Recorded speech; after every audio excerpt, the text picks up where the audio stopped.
Louis XVI on the guillotine, the mistake that turned revolution into genocide.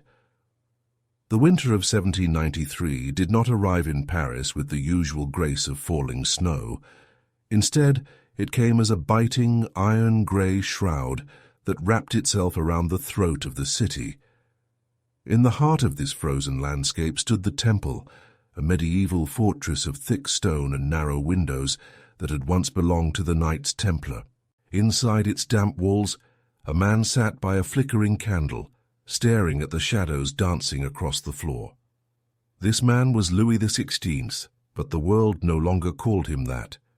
To the guards who spat on the floor outside his door, he was simply Louis Capet, a common citizen stripped of his titles, his majesty and his God-given right to rule. He was a man who had once been the sun around which all of France orbited.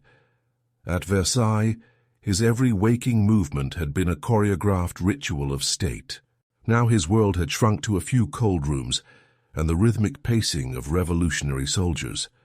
But even in this diminished state, Louis remained remarkably calm. He believed in the law. He believed in the sanctity of his own intentions. Most of all, he believed that as long as he remained a prisoner, he remained a symbol that the revolution could not yet destroy.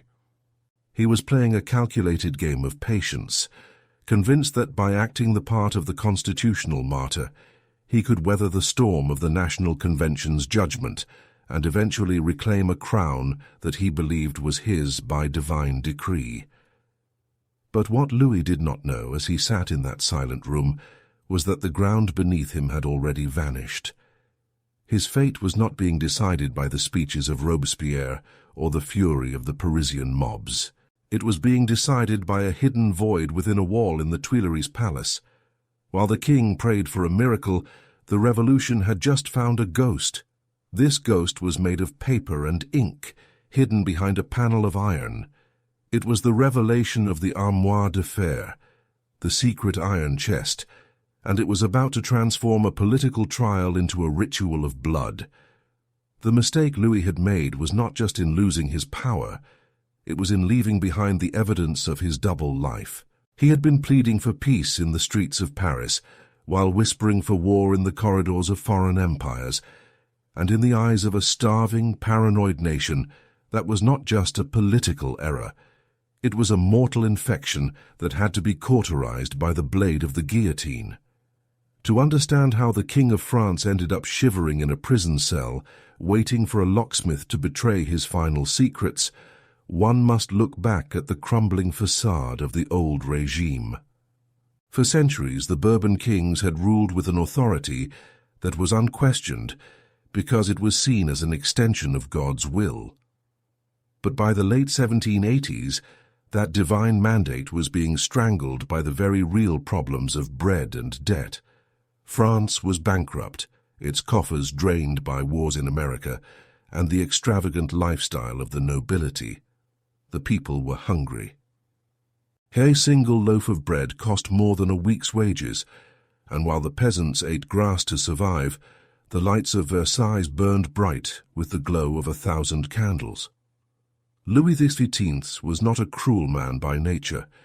He was a man of quiet hobbies, a locksmith by passion, a hunter by habit, and a king by unfortunate accident of birth. He lacked the iron will of his grandfather, Louis XIV. He was indecisive, prone to following the advice of the last person he spoke to, and deeply disconnected from the reality of his subjects. When the revolution began in 1789 with the fall of the Bastille, Louis reacted not with force, but with a bewildered sense of hurt. He truly believed he loved his people, and he could not understand why they no longer loved him back. For 3 years the revolution moved in waves. At first, it seemed a compromise could be reached. A constitutional monarchy was established. Louis would remain king, but he would share power with the people. It was a fragile peace, a delicate balance between the old world and the new, but the king could not reconcile himself to being a mere figurehead. To him, a king who did not rule was an affront to God. This internal conflict led to his first great mistake, the flight to Varennes in 1791. In the dead of night, the royal family disguised themselves as servants and fled Paris in a heavy carriage, hoping to reach the border and return with an army of loyalists and foreign allies. They were caught, recognized by a postmaster who compared the king's face to the image on a paper assignat. When Louis was brought back to Paris, the silence of the crowds was more terrifying than any scream. The people felt betrayed. Their father had tried to abandon them. It was at this moment that the seeds of regicide were planted. The king was no longer the sacred center of France. He was a flighty, unreliable man who would sell his country to save his status. Yet, even after this, the moderates in the government tried to keep him on the throne. They feared that if they killed the king, they would unleash a chaos they could not control. By 1792, the atmosphere in Paris had turned toxic. France was at war with Austria and Prussia, and the city was gripped by a fever of paranoia. Every defeat on the battlefield was seen as a sign of internal treason. The people believed the king was secretly rooting for the enemy, hoping that a foreign invasion would crush the revolution and restore his absolute power. On August 10th, the tension snapped. A massive mob of sans-culottes and federated troops stormed the Tuileries Palace. It was a bloodbath. The king's Swiss guards were slaughtered, their bodies mutilated in the gardens, while Louis and his family fled to the National Assembly for protection. That was the day the monarchy truly died. The Assembly suspended the king's authority and ordered the royal family to be imprisoned in the Temple. The Republic was declared shortly after, and for the first time in over 1,000 years, France had no king. But as long as Louis lived, he remained a threat. To the radical Jacobins, led by the incorruptible Maximilien Robespierre and the firebrand Louis-Antoine de Saint-Just, the king's very existence was a crime against the Republic. Louis must die so that the country may live, Robespierre argued. However, the more moderate Girondins hesitated. They wanted a trial. They wanted to follow the due process of law, to show the world that the Republic was a land of justice, not just mob rule. They believed that if they conducted a fair trial, they could perhaps spare the king's life and keep him as a high-stakes prisoner of war. Louis himself shared this belief.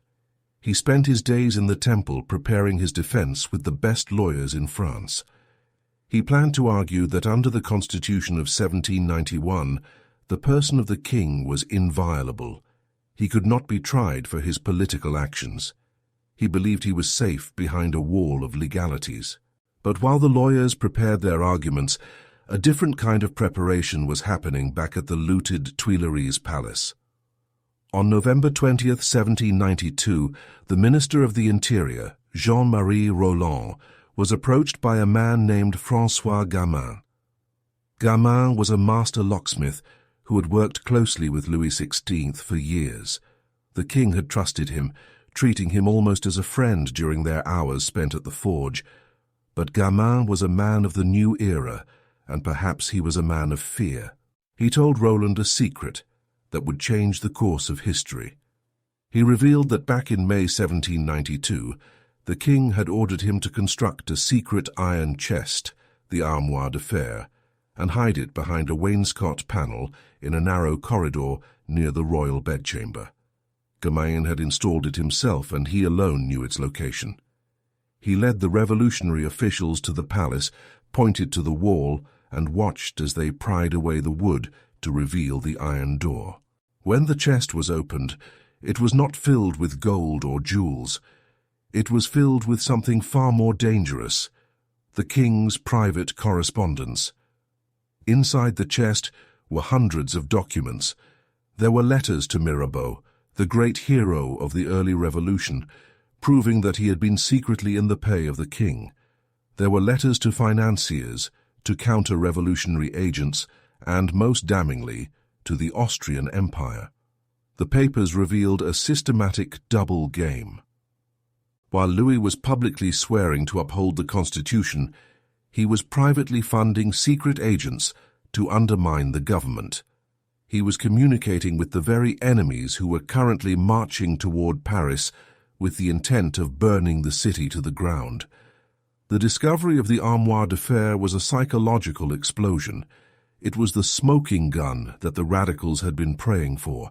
The narrative of the king as a well-meaning but misguided man was instantly incinerated. He was now seen as a cold-blooded conspirator, a man who had used his royal privilege to invite foreign bayonets into the hearts of his own citizens. The moderate position collapsed overnight. How could you grant a fair trial to a man who had spent his entire reign lying to the people? In the Temple prison, the news of the chest's discovery reached Louis like a thunderclap. For the first time, his composure wavered. He knew what was in those papers. He knew that the nuance of his political maneuvers would never be understood by a tribunal fueled by hunger and rage. The iron chest had stripped him of his last defense, his perceived innocence. It turned the legal proceeding into a mere formality, a prelude to an execution that felt increasingly inevitable. As December 1792 approached, the city of Paris prepared for the trial of the century. But it was no longer a trial about the king's guilt. Everyone already believed he was guilty. It was a trial about the soul of the revolution itself. The Jacobins saw the king's head as the only currency that could buy the Republic's survival. They wanted to use the evidence from the iron chest to prove that the old world was inherently corrupt, a mortal infection that could not be reformed, only amputated. The logic of the terror was beginning to take shape. If the king himself could be condemned by secret papers hidden in a wall, then who else was hiding secrets? If the highest head in France could be taken because of a private letter, then no one's private thoughts were safe. The discovery of the armoire de fer did more than just condemn Louis XVI. It taught the revolution a dark new lesson, that survival required the total destruction of the enemy, and that evidence was whatever the state needed it to be. The stage was set. The carriage was being prepared. The locksmith had done his work, and the king's secrets were now the property of the mob. As the year 1792 drew to a close, the man in the Temple prison could hear the distant sound of hammers. They were not just repairing the city, they were beginning to build the machine that would soon define an era, the machine that would turn a political struggle into a systematic genocide of anyone who dared to keep a secret from the Republic. The shadow of the guillotine was growing longer, and it was pointing directly at Citizen Capet. The carriage that arrived at the Temple prison on the morning of December 11, 1792, was not the gilded coach of a monarch. It was a heavy, somber vehicle, surrounded by a forest of bayonets and the grim faces of the National Guard. For the man inside, the short journey to the hall of the National Convention was a descent into a reality he had spent a lifetime avoiding. As the wheels rattled over the cobblestones of Paris, Louis looked out through the small windows. He saw a city transformed. The statues of his ancestors had been pulled down, replaced by liberty poles and the tricolour flags of a republic that considered his very existence a crime. There were no cheers today, only a heavy, suffocating silence that felt more dangerous than any riot. The people did not look at him as their father.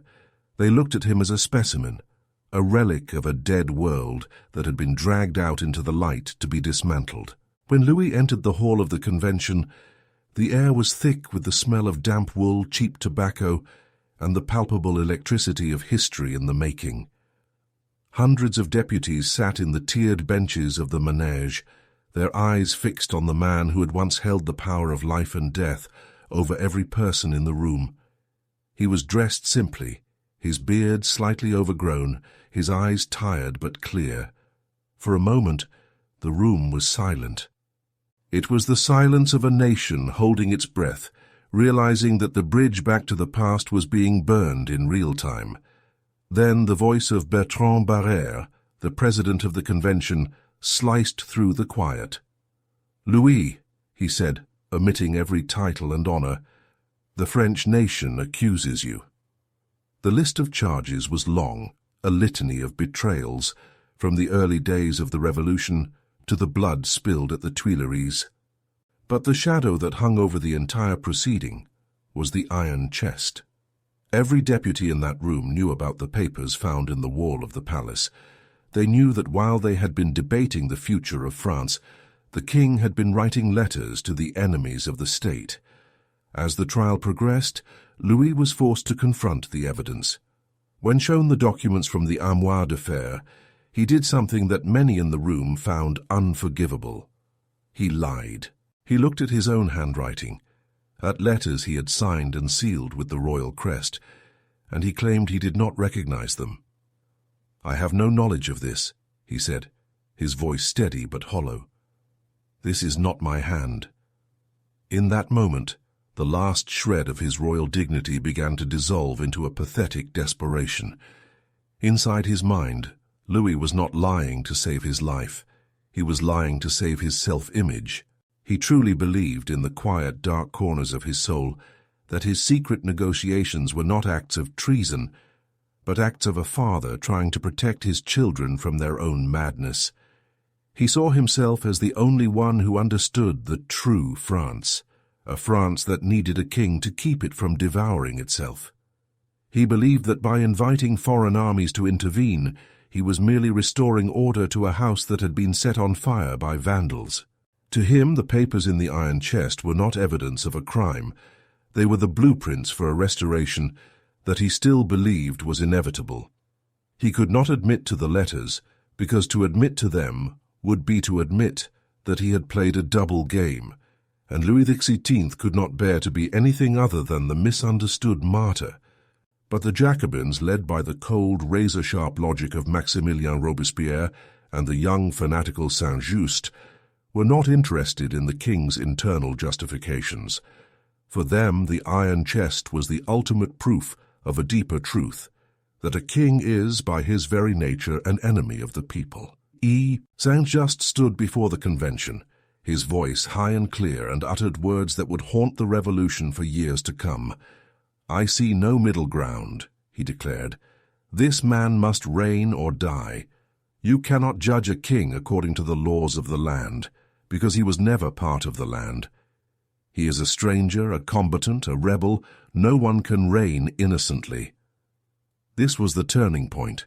The trial was no longer about whether Louis had committed specific acts of treason.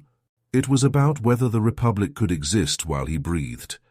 The discovery of the secret papers had shifted the moral ground. If the king had been pure, perhaps they could have exiled him. But the iron chest proved that he was infected with the old world's rot.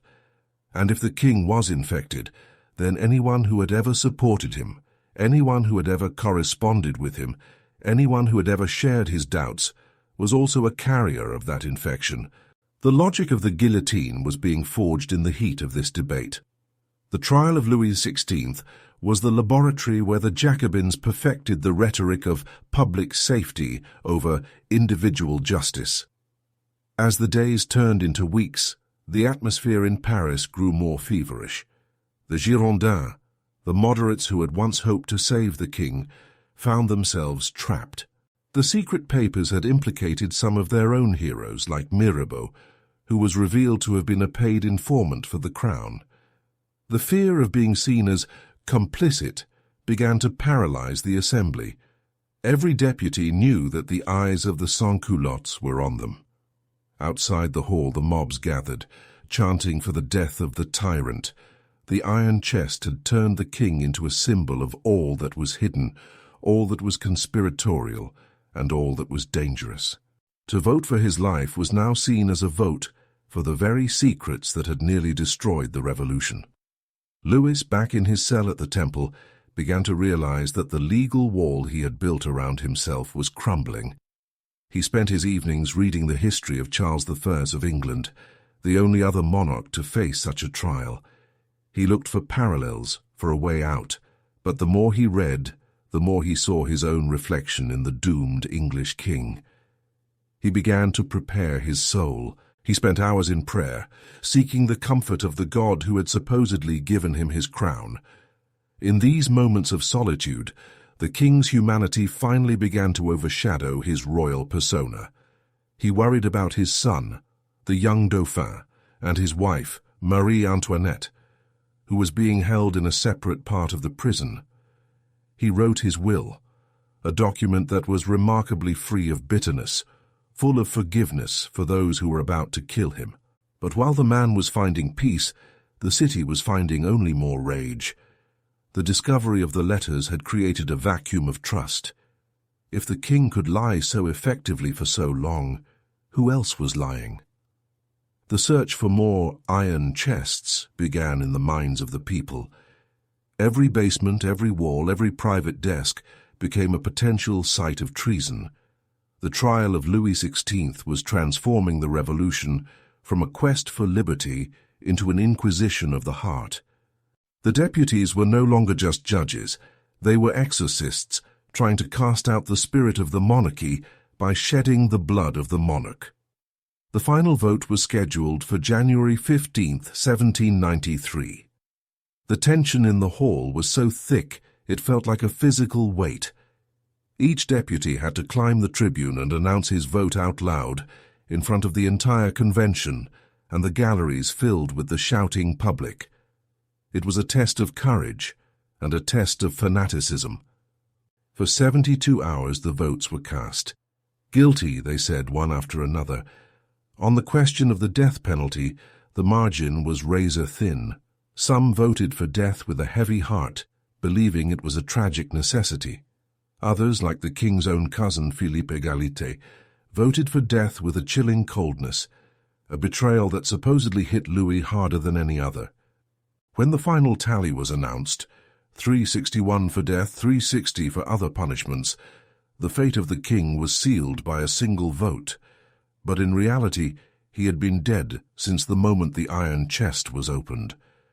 The letters had stripped away his humanity in the eyes of the law, leaving only a political symbol that had to be destroyed to validate the new order. The turning point had been reached. The revolution had decided that blood was the only ink that could write the final chapter of the monarchy. As the news was brought to him in the temple, Louis received it with a calm that stunned his jailers. He asked for 3 days to prepare himself and to see his family one last time. The request for time was denied, but the meeting with his family was granted. It was a scene of heart-wrenching agony. Marie Antoinette, her children, and the king's sister clung to him for hours, their cries echoing through the cold stone corridors of the prison. Louis, the man who had been unable to make a firm decision for most of his reign, was now the only one who remained steady. He whispered to his son, making him promise never to seek revenge for his death. He was no longer a king trying to save a throne. He was a father trying to save his family from the shadow of the blade, but the blade was already waiting. In the Place de la Révolution, the carpenters were working through the night, the sound of their hammers a rhythmic counting down of the king's final hours. The guillotine, a machine designed to be humane and equal, stood as the silent protagonist of the coming dawn. It was the physical manifestation of the logic that had begun with the opening of the iron chest, that some problems can only be solved by a clean, mechanical break with the past. The king's mistake had been his belief that he could live in 2 worlds at once, the world of the divine right and the world of the social contract. Now, those 2 worlds were about to collide at the neck of Louis Capet, and the resulting explosion would ignite a terror that would consume the very people who were now cheering for his end. The morning of January 21st, 1793, did not break with the light of a new era. It was a cold, suffocating dawn, choked by a thick fog that clung to the rooftops of Paris like a damp shroud. Inside the temple prison, the air was like ice. Louis XVI had risen at 5 in the morning, his sleep remarkably undisturbed for a man who knew the exact hour of his death. He had spent his final hours with his confessor, the Irish priest Henry Essex Edgeworth, finding in the ancient rituals of the Church a stability that the world of men had denied him. He took communion, his hands steady, his voice a low rhythmic murmur in the dark. He was no longer the King of France, nor was he merely citizen Capet. In these final moments, he was a man standing on the threshold of eternity, stripping away the layers of a failed reign to find a final, quiet dignity. Outside the prison walls, Paris was a city under siege by its own fear. The National Convention had ordered every shop closed and every window shuttered. 20,000 armed men lined the route from the Temple to the Place de la Révolution. Cannon were stationed at every major intersection, their muzzles pointed not at an invading army, but at the French people themselves. The government was terrified that a royalist spark might ignite a rescue attempt, or that the sight of the king might move the mob to a sudden, unpredictable mercy. They had turned the city into a tomb to ensure that the execution of a single man could proceed with the mechanical precision of the machine that awaited him. At 9 o'clock, the carriage arrived. It was a simple, green vehicle, far removed from the golden chariots of Versailles. Louis stepped inside with Father Edgeworth, followed by 2 officers of the National Guard. The journey took nearly 2 hours. The carriage moved slowly through a landscape of silence. The only sounds were the rhythmic clopping of horses' hooves and the heavy, monotonous beat of drums that echoed off the stone buildings. These drums were not for celebration. They were a wall of noise designed to drown out any voice that might cry out for the king and to suppress any words the king might try to say to his people. Louis sat in the back of the carriage, his eyes fixed on a book of Psalms, his lips moving in silent prayer. He did not look at the empty streets. He had already said his goodbyes to the world of the living when he left the iron chest behind in the walls of the Tuileries. The Place de la Révolution, once known as the Place Louis XV in honor of his grandfather, was now a sea of mud and bayonets. In the center of the square stood the guillotine, its tall wooden pillars painted a dull, bloody red. The blade, high above the platform, caught what little light filtered through the grey clouds. As the carriage pulled to a halt, the drums reached a fever pitch. Louis stepped out into the biting wind. For a moment, he looked up at the machine. He did not flinch. He was a man who understood the mechanics of locks and iron. He understood the cold, unyielding nature of the device that was about to end his life. When the executioners approached him to bind his hands, the king's old royal pride flared up one last time. "What are you doing?" he demanded, pulling back. "I will never submit to being bound." It was a final, small battle for autonomy. The executioners reached for their ropes, and for a moment it seemed there would be a struggle on the steps of the scaffold. But Father Edgeworth leaned in and whispered to him, reminding him of the sacrifice of Christ, who had also allowed his hands to be bound. Louis looked at the priest, his face softening. "Do what you will," he said, offering his wrists. "I will drink the cup to the dregs." They tied his hands behind his back and sheared his hair, the thick, powdered locks falling into the mud like discarded silk. Louis climbed the steep wooden stairs of the scaffold with a firm step. When he reached the top, he suddenly broke away from his captors and strode to the edge of the platform. He signaled to the drummers to stop, and for a miraculous fleeting second, the drumming ceased. The silence that followed was more deafening than the noise. Thousands of people watched as the man who had been their king stood before them, his chest heaving in the cold air. "I die innocent of all the crimes laid to my charge," Louis cried out, his voice carrying across the square. "I pardon those who are the cause of my death, and I pray to God that the blood you are about to shed may never be required of France." He tried to say more to warn them of the path they were taking, but the revolutionary commander, General Santerre, raised his sword and shouted a command.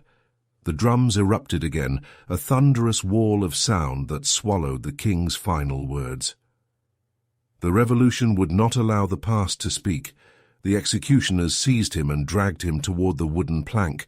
He was strapped down, his neck positioned under the heavy crossbar. For a heartbeat, he was looking down into a wicker basket filled with sawdust.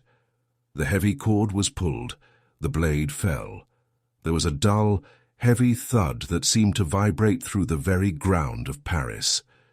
The executioner, Henri Sanson, reached into the basket and held the severed head aloft for the crowd to see.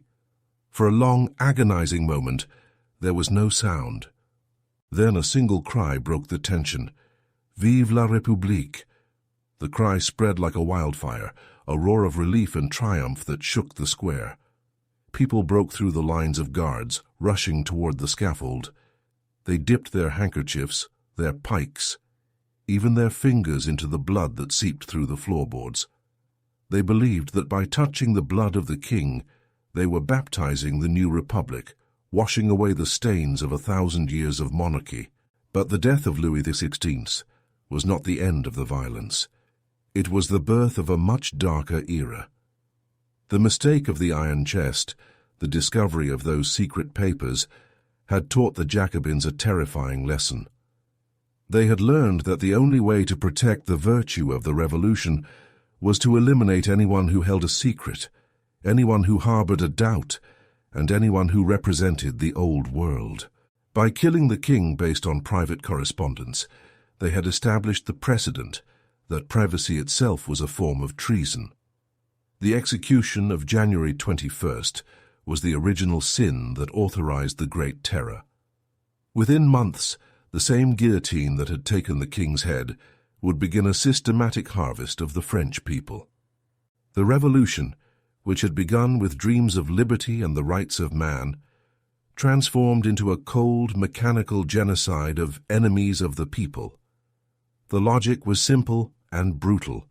If the king himself was not safe from the state's suspicion, then no one was. The Committee of Public Safety, led by Robespierre, began to see iron chests everywhere, in the hearts of the clergy, the minds of the nobility, and the dinner tables of the starving peasants. The terror did not discriminate. It devoured the very men who had voted for the king's death. The Girondins, who had hesitated to kill him, followed him to the scaffold. Danton, the man who had mobilized the masses, followed him. Eventually, even Robespierre, the architect of the bloodbath, would feel the cold kiss of the blade on his own neck. The revolution had become a machine that required a constant supply of blood to keep its gears turning. A monster that fed on its own children until there was nothing left but exhaustion and the rise of a new emperor. Louis XVI's mistake was not just a political blunder or a failed escape. His mistake was his inability to understand that in a time of revolution there is no such thing as a middle ground. He tried to be a king and a citizen, a father and a conspirator, a martyr and a survivor. In the end, he was none of those things. He was merely the first victim of a new type of power, a power that claimed to represent the will of the people while using the secrets of the past to justify the atrocities of the present. As the years passed, the Place de la Révolution was renamed the Place de la Concorde, the Place of Harmony.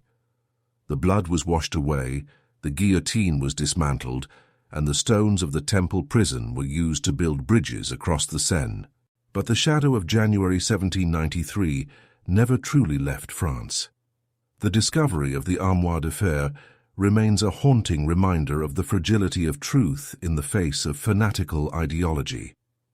It reminds us that when a government decides that its survival depends on uncovering every secret and silencing every dissenting voice, it is no longer defending liberty. It is preparing the blade. The king who once held the absolute mandate of God lies in a common grave, his body consumed by quicklime, his name etched in history as a warning. He was the man who forgot that the walls of a palace have ears, and that a secret kept in an iron chest can become the key that opens the gates of hell. The French Revolution gave the world the dream of freedom, but at the foot of Louis XVI's scaffold, it also gave the world the blueprint for the modern purge. In the silence that followed the fall of the blade, the world changed forever, proving that the most dangerous thing a ruler can leave behind is not a debt or a war, but a paper trail that leads to the heart of a frightened nation. The revolution had won its republic, but in doing so it had lost its soul, leaving the guillotine to stand as the only true monument to a liberty that had been bought with the blood of a king and paid for with the lives of his people.